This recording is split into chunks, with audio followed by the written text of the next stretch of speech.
الحمد لله الذي جعل يوم الجمعة سيد الأيام ولا نعبد ولا نستعين إلا إياه وهو الذي فرض صلاة الجمعة بقوله تعالى إذا نودي للصلاة من يوم الجمعة فاسعوا إلى ذكر الله والصلاة على محمد سيد الأنام وعلى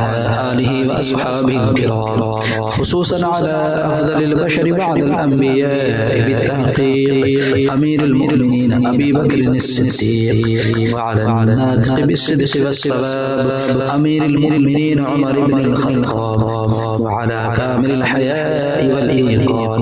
أمير المؤمنين عثمان بن عفان وعلى غالب كل غالب أمير المؤمنين علي بن أبي طالب وعلى الإمامين الهمامين السعيدين الشهيدين أبي محمد الحسن وأبي عبد الله الحسين